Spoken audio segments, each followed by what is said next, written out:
And we're live. What's going on, guys? It's your boy JC, Nerdy Treasures, coming at you. Today we are doing OSI, and if you weren't here last week, OSI has changed a little bit. Instead of being, hold on, shut up myself. All right. Instead of being just a wrestling thing, this is what I've developed into my own little spotlight channel. My spotlight segment, I guess you would say. And tonight we are having Mr. Sean Ryan's Toys and Games. Say, what's up, man? What's going on, guys? Now I know what OSI stands for. Outside interference? I knew about that. It was just like when you said sponsoring or whatever, I was thinking channel of the week like you used to do. Oh, I still do it. I still do on my channel of the week. And actually, I'll do that right now. I'll plug her, give her a plug. Okay. It's Gryffindor Bookworm. If you guys aren't checking her out, you need to go check her out. So let me just say hello to some people in the chat. We got Sometimes Pops, Avery's in the chat. What's going on, you guys? Jacob Luna, Theoretical Pops, how are you doing? Grumpy Skunk's in the chat. So, Sean, what I do on here is normally I'll come on here and I'll have a guest. And, well, I say normally, but we just started this last week with Papa Lucha. And we're going to just talk about Pops and what your likes and what your channel's about and see what's going on your channel. You down for that? Yeah. Grumpy, I apologize for not being wrestling related. We prefer wrestling over Sean. I'm sorry. We will talk about wrestling tomorrow. Okay, how about that? Anyway, Sean Ryan. So, did you not follow wrestling at all as a kid? Never got into it. I mean, of course, snap into a Slim Jim. I know about the Macho Man, but Macho Man. Yeah, I know a few of the older guys, but nothing really after playing. God, it was like whatever the wrestling game was in high school where you could be Rey Mysterio and flip around and throw everybody. Like, I never did anything with it after that. Oh, that WCW game. I know what you're talking about. Yeah. Mm-hmm. Where you could be like on the NWO team or whatever. Yeah. Yeah. That was cool. I barely knew anything about wrestling. I just always played as Rey Mysterio. Quentin Pop Collector, welcome to the stream, bud. So I wanted to go ahead and say that if you aren't checking out Sean Ryan, I got a link for him down in the description. I also have a goal down there. If you don't see that goal, it says 705. I know Sean Ryan is right now sitting at 694, 695, something like that. If we get him to 705, I'm going to do a giveaway on my Nerdy Trivia on Friday. So let's get him to 705 and hook this dude up because he's got a really cool channel. So how do you, what makes you do Pops? Why Pops for you? So Pops, I don't know if everyone knows this, is not my largest collection of anything, but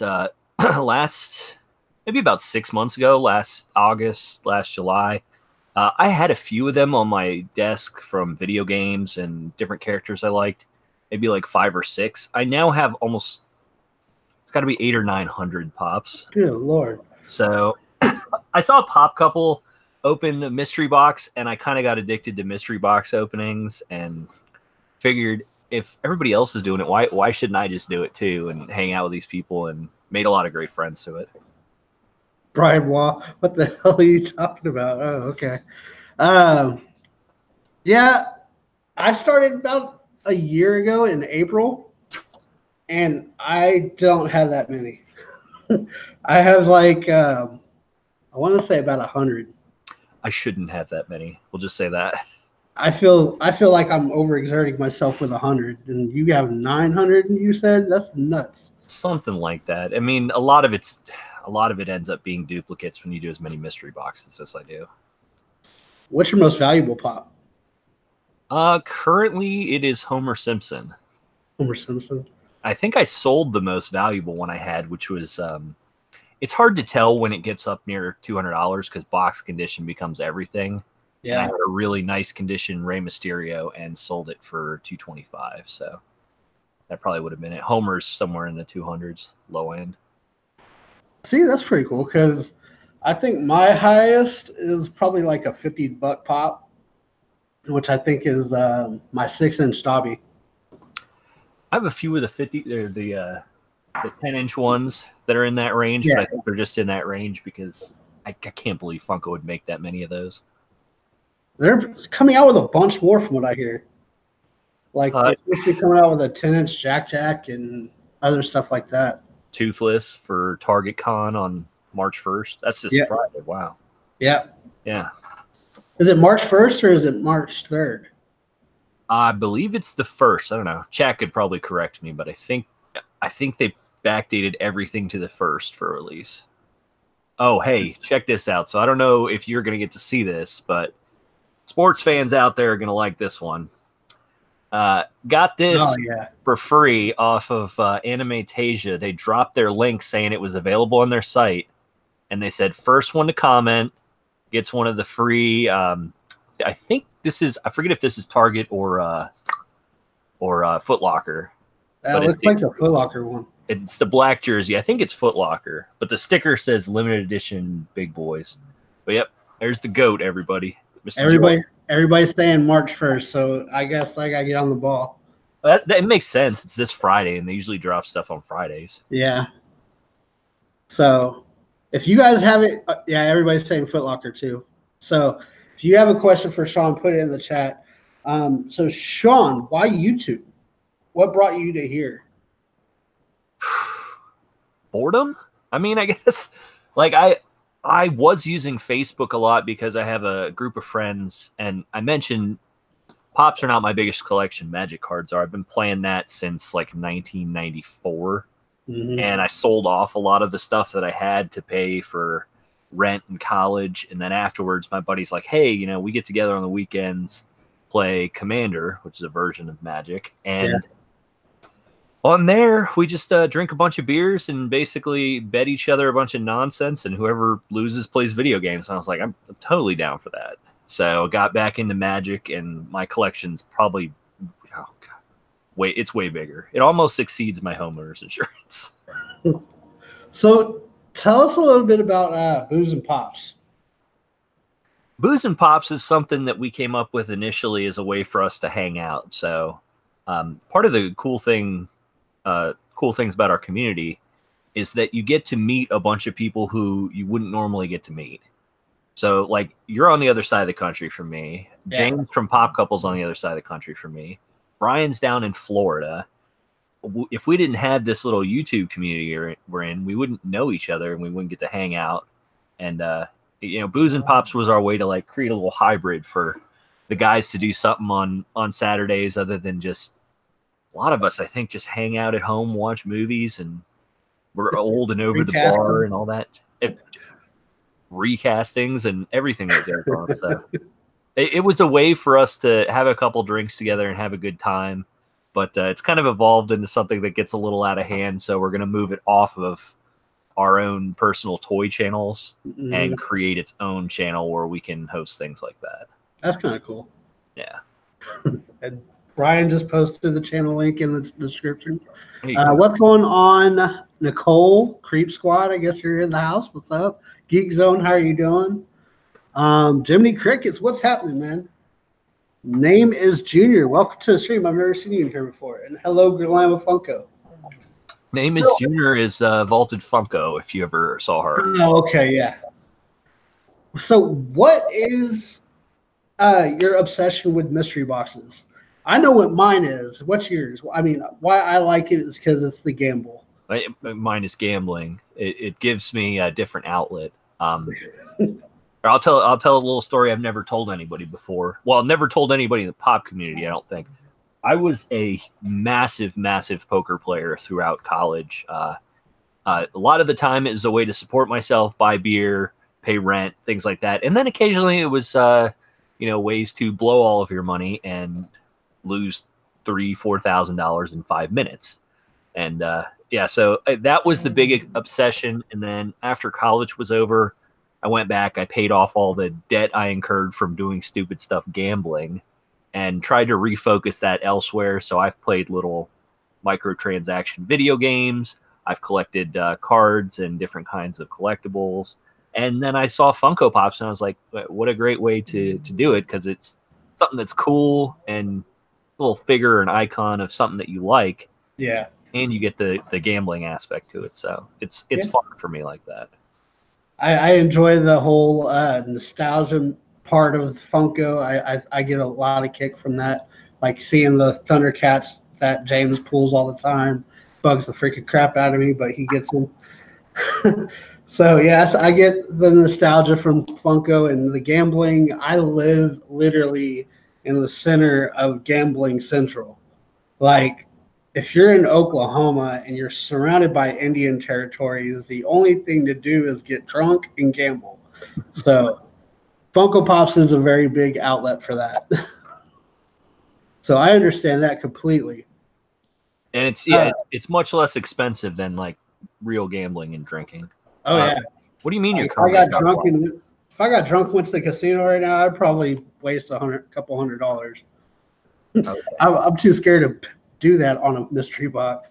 Oh, I'm more the type that would go, and by the time I came back, it would be the next day, and every credit card I had would be advanced for the max, and I'd either be broke or I'd have a huge wad of money. Yeah, and Brian's right. They're fun. I enjoy those. So, hello, Frost Queen. So what other stuff do you like to collect besides Magic cards? I seen somebody in the chat ask, "What's next for collecting?" Whew. Whatever really hits me. I mean, I like the mystery minis. I've started to get into like the Pocket Pops and the Pez. But if you want to go outside Funko, I keep seeing figures like this, and you know I'm a big anime dude. So oh man, I love that pop or that figure. I see random figures like this when I go to GameStop or when I go elsewhere to pick something up, and I'm like, man, that's really cool. So I've stopped so much collecting Magic cards. It's quite expensive to keep up with, especially if you do it on the scale that I was doing it. But they created an online game for Magic, so I've been slowly playing that and collecting the online cards. Mike Harranger, I'm sorry I didn't see you in the chat earlier. I appreciate you stopping in. I'm sorry if you're leaving or something, but please come back and feel free to enter the chat. I didn't see you earlier. I apologize. So if, like I said before, if you have questions for Sean Ryan, hit him up in the chat. Let me know what you got for him. So you are a big anime fan, to say the least, right? I would say, yeah, I'd say so. So what's some of your favorite animes? The ones that I'm currently watching are like Dragon Ball, anything Dragon Ball. I'm trying to catch up. So there's a lot of episodes to watch. So I'm in the middle of Dragon Ball Z. I've watched the 3 seasons that are out and dubbed for My Hero Academia. But you want to talk about favorites, it's probably like Full Metal Alchemist, Death Note. Death Note's one of my favorites, and I keep seeing people pull the pops for it, and they have no idea what it is. Not realizing it's one of like the best rated shows on IMDb of all time. Who was it that pulled L with cake? Was it Brittany? They did. I think Pop Couple might have pulled it. I saw. And they didn't know who it was, and I was like, "Oh no!" Popcorn with Flicks pulled it, and I don't think they know anything about anime. But how did you find out about Funko? Off Amazon. Huh? So, like, I'd buy random things on Amazon. You know how down below it suggests other things you might like. Yeah. I bought something. I think it was for Destiny 2. Like, I bought an upgrade for Destiny 2, and down below was a suggestion for like a pop of Cade 6. So I bought the figure because I was like, oh, it's like $8 or $10. I'll buy that. That's cool. Put it on my desk. And didn't even realize anybody collected the stuff until I saw Pop Couple. And that's when I was like, oh, holy crap. Some people go nuts with this. Oh, yeah. I was watching, like, the way I found out about it is I watched some of the bigger channels like Jetta Patrol and Top Pops. I watched him for a little while, and then I got out of him, and I'm still watch Jetta Patrol every once in a while. It's just I like the smaller channels now because they bring in a little bit more to me. I don't know if that makes sense, but it seems like the bigger guys do a lot of the same. They do, and I like the charisma that the small channels have. Like, sitting here talking to all these people, I could actually talk to these people, not see the chat fly by. You know, I mean, not that I don't want to see the chat fly by. It's just I'm cool with this, and I get to help people out. That's what my big thing is. I didn't put her in a pop collector, Nicole. I'll take her out of the box and show you at some point. But thank you for the gift. That's a nice one. Yeah, she sent me the Diamond Harley Quinn, and I saw somebody else ask me some. What is my favorite hand? I'm assuming you mean Texas Hold'em by saying you hate jacks and love 9-6. Mine was always Jack 8, but I'll play almost any connecting suited cards with the 1 or 2 gap because I like to get. That had to be theoretical. Yeah, theoretical pops had to be the one that asked that question. Moss Boss, how you doing? Welcome to the stream. Booze and Pops is in the stream. I know that's Brian, so yeah. So if you're not like I said earlier, if you're not following Sean Ryan, you need to jump on doing that. He's a great channel. He does a lot of cool mystery boxes. He helps out the community quite a bit. He gives out, he does giveaways. He shows his love. He tells everybody when these mystery boxes are going to pop off, and I'm going to say he is probably the mystery box king. Because like he has this list, this magical list that just he can tell you where a mystery box is. So, Sean Ryan, man, I mean, what can we expect from your channel in the future? Honestly, I just started this to have fun. A lot of YouTubers start with the purpose of trying to like get monetized or get X number of subs or do this or do that. I did it because I wanted to meet some new people that kind of shared interests with me. So it's a lot of fun for me. I've met amazing Magic player, Mr. Captain Sexy Pants, has his own channel. Funny dude, fun to talk with. Theoretical Cards or I'm calling him cards, Theoretical Pops. Looks like he might know a little something about poker. I love to talk about game theory, odds, expected value. It's another reason I like mystery box and gambling. I'm big math nerd, so yeah. I always look at expected value and things like that. So going forward, more of the same. I'd like to continue to have different people come on my channel, kind of like you're doing, just chat, talk about stuff, whether it's Funko or anything else we're interested in. Right now, the people who are coming to my channel, they're coming there to watch mystery boxes. So I'm going to keep that going. And then as we get bigger, maybe I'll get some suggestions from I started a Patreon website so the patrons can tell me whatever they want. Why don't you talk a little bit about that? Let me know what Patreon is. Like, I really don't know, to be honest. So I used to subscribe to, he's probably top 5 Magic the Gathering investors, which is a weird term for a collecting card game in the world. Mm-hmm. I think he's 8 figures into Magic cards and just continuously buys them, but he turned me on to a website called Patreon. And what Patreon is it's like a miniature community and forum where you can come up with different ideas and provide your patrons with some kind of, I don't know, gift or inside knowledge or content that you've created on a monthly basis. Why am I not going live anymore? One question at a time. But what I'm doing with Patreon is I've created what I'm trying to use as another source of money to cycle mystery boxes. So I get duplicates upon duplicates upon duplicates now, and I have all this cool stuff. Like I have 7 of the metallic Vegeta right now, and I know tons of people want that, but I know not everybody wants to just give me $41 or whatever it stashes up. So I say, here, do this, guys. Join Patreon. Send me $20 a month. I'll give you a chaser and exclusive that's out of my collection that I've pulled within the last month. I'll mail it to you for free. And then there's different tiers of that. So I think I have a 20, a 50, a 10, and like $1 if you just want to throw me $1 every month. But they take a small percentage of it, and then you owe your patrons basically content that's coming out, what's new. I created them the mystery box spreadsheet, which I went ahead and made public anyway. But they have access to what I'm buying, what's coming, that kind of stuff. And they could just message me and talk to me anytime they want to, which Instagram is great for. But when you have as many groups as you end up being in, it's difficult to keep up with Instagram. Yeah, it is difficult to keep up with Instagram. Like I was looking at, I ain't gonna lie, I mute half the chats that I'm in because my phone goes nuts. And I'm like, I can't take this anymore. So I just mute it, and I'll look back every once in a while. And they'll be like, "Oh, there you are, stranger." And I'm like, "Yeah, whatever."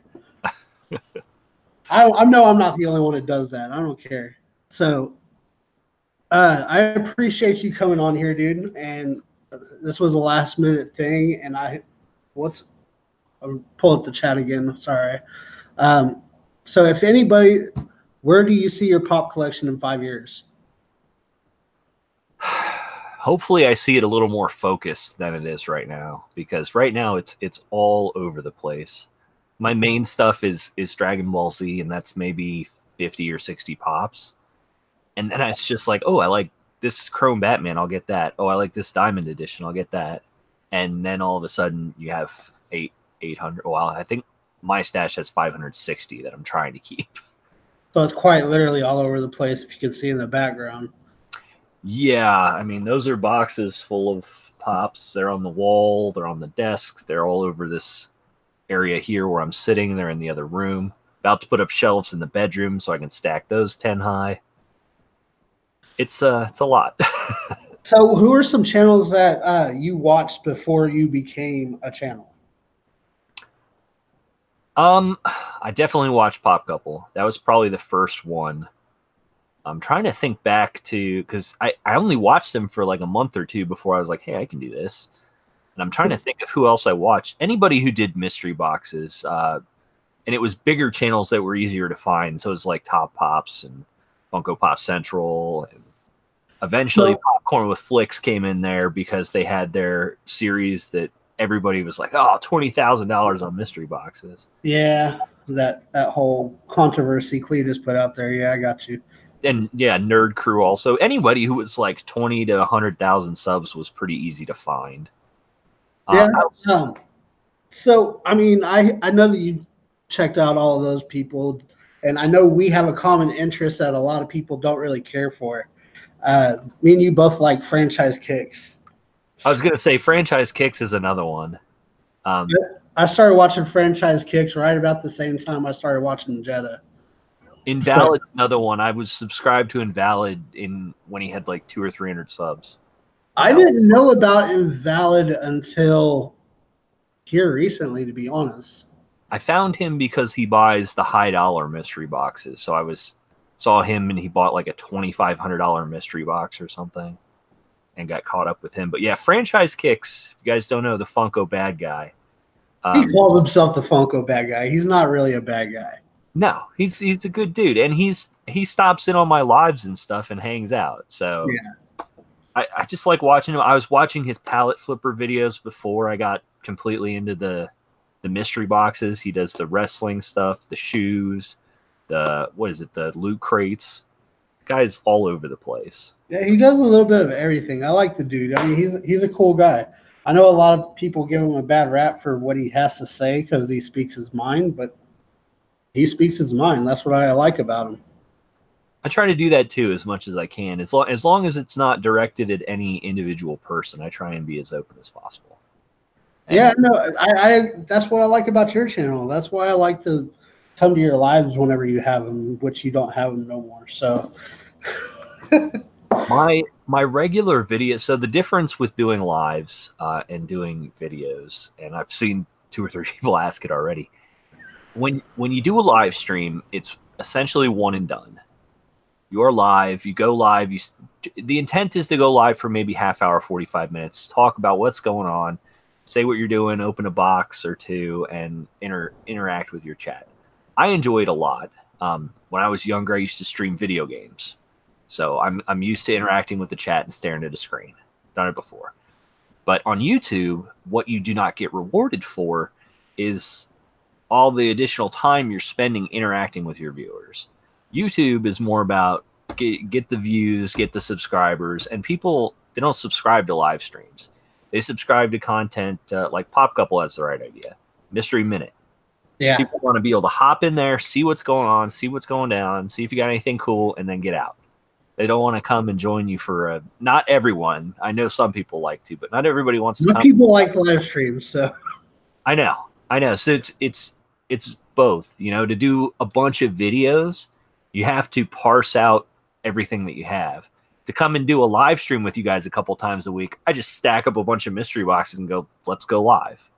I agree with that, because if you don't remember when Jetta was first starting, he did a bunch of videos, and then like every Sunday night he does Sunday Night Pops. He still does that, but he throws a little bit more Instagram Live in there and a little bit of everything now. So I can agree with that. You have to have the videos and the lives. That's why I'm trying to do a little bit more videos like nerdy recastings, which I know you're not a big fan of. It's because you keep butchering my movies, man. Because I like those movies. But Spaceballs, why?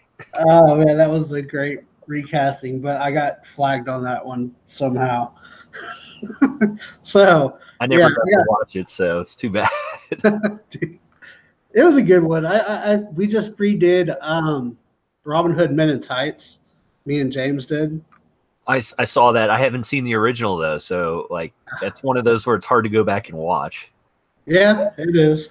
I mean, do you guys plan on recasting anything that's just absolutely ridiculous, like any Happy Madison films or? Oh yeah, we will. I'm looking for anybody that wants to recast anything. I mean, I'm a big fan of some of the Seth Rogen stuff. Like I just watched This Is the End again, and it's just a ridiculous movie. This Is the End is awesome. I just watched The World's End, which is the Simon Pegg and Nick, I can't think of him, movie where their whole mission is to just drink a beer at 12 different pubs without dying. Oh yeah, Simon Pegg and the big guy from Shaun of the Dead. Shaun of the Dead, Hot Fuzz, all those kinds of movies. So let's go on to a couple more people. Mr. Something Basic jumped in a little while ago. Say hello. Nerd Crew's in here. Dana One, the modest with the mostest. What's going on? You would gladly crush me in the next recasting. Bro, I have already challenged you and you never said nothing, so I don't want to hear that, Brian. All right, whatever you want to recast, hit me up, bro. But yeah, that's the way I am, is like I'll try to do the recastings and I'll try to do my new YouTube channels of the week, but I like to be live. I don't know. It's just something about talking with the people on here. It's that camaraderie, you know what I mean? I like that a lot too. And you know, honestly, I miss it a little bit. But it's when I do it, it just excuse Cosmo and his squeaking.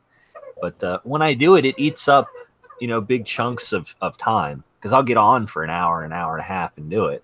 Whereas a video, I don't edit or anything. I can do 5 or 6 videos in that same amount of time. So, I don't know. I figured I'd try it. I've been watching some other people who've come up and do a lot of the same kind of content, grow extremely fast with way less videos. Mm-hmm. So I was like, you know, let me try the videos. Let me see if it changes the tone of my channel. Let me see if I grow any faster. Or like I've been trying to follow.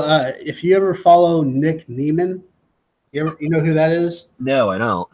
He's a YouTube guru, pretty much on YouTube, and he's the one that showed me how to do all that cool stuff on OBS. Like I followed his videos, and I was wondering how you figured that out so quick. Huh? But I was wondering how you figured all that out so quick. Dude, that dude was awesome when he was talking about OBS and stuff, like the ticker and the chat and everything. I started like studying this stuff. So, I mean, he's got some good content. Yeah, I mean, once you learn how to use OBS, you realize that what I'm using it for is very basic. All I'm doing is a screen capture with my face in front of it, and if I play a game, that pops up on top. That's like it. I'm trying tomorrow. I'm trying to do. You ever watch ESPN First Take? Or who hosts? Steven Smith and. Yeah, I've seen it. I just know what's on based on who hosts because I'll leave it on in the other room and walk around all day. That's what I'm trying to do. That's what I think I'm going to do with some of my friends from work tomorrow, because now I got 3 cameras on my computer. I can do like all 3 cameras at the same time. I'm going to do like an OBS First Take type thing. But cool. I got to get back to work. Yeah, so sorry. I appreciate you coming in. Tell them what OBS is.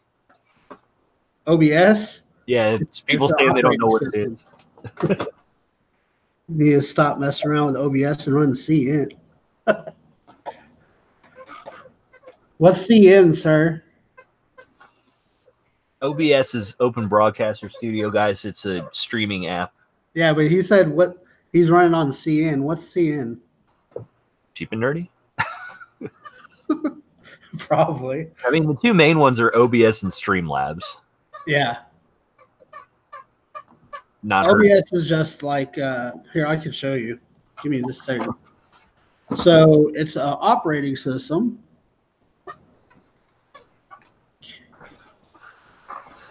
Can you see my screen? Yeah, you can see my screen. It'll inception when you do that. There you go. All right. So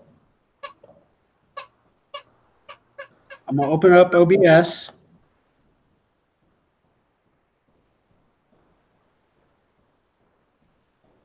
It'll open up.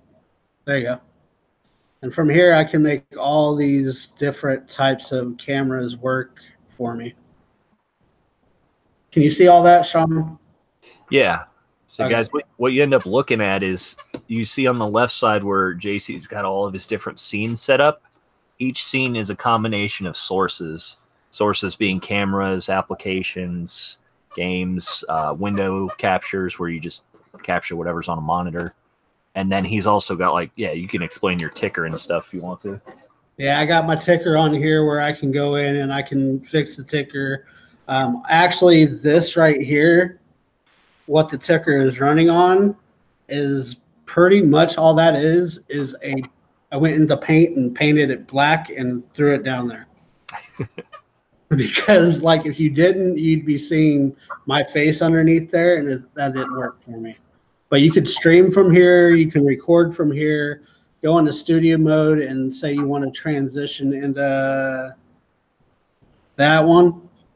And I could just transition like that. And it'll just show up on your stream or your recording, whatever you do. I thought the Crunchy Wrestler was awesome that Papalucha made. I had to go back and watch that stream because I was working when he made it. All right, I'm gonna stop that. All right, so that's OBS pretty much. I mean, it's free to download, so it's kind of cool. It's a good operating system to use for doing this stuff, and I appreciate you showing me that, Sean. Yeah, no problem. I'm sorry Cosmos decided to squeak for the last half of the stream. Hey, man, Cosby's the star of the show. We just know you're in there. Oh, he's getting bigger and stronger every day. You have a ticker in your chest. Alexander Perez, welcome to the stream. All right, so actually, I've got to get it is live stream software. I got to get back to work. I appreciate you all coming out. If you're not showing Sean Ryan some love, you need to go do so. If he gets to 705 subscribers or supporters tonight, I will be doing a giveaway, an extra giveaway on Friday Nerdy Trivia. This week it is Disney Trivia, and the more people that are going to be there, the bigger the prize. So I'm starting off with like a mystery mini. If I can get 25 or more, I'm going to jump up to 2 mystery minis. If I can get 25 or more, I'm going to jump up to 2 mystery minis and a pop. So the more people there, you get bigger prizes. So I'll be there trying to win a second time. So it's all about Disney this time, and it's going to be a little bit more difficult than most of them. So the nerdy one was pretty cool. I like that. I hope to see everybody there. I appreciate you, man.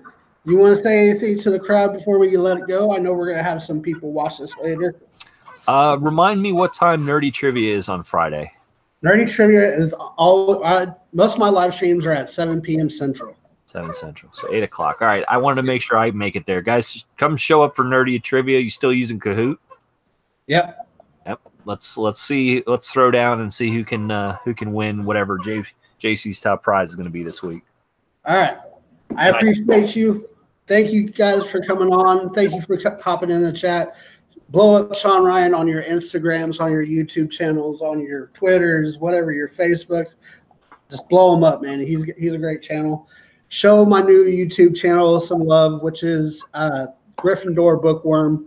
She's got a great channel too. Both of their links are in the description down below. As always, I got to go. Happy hunting because it's worth it. Peace out. Bye, guys.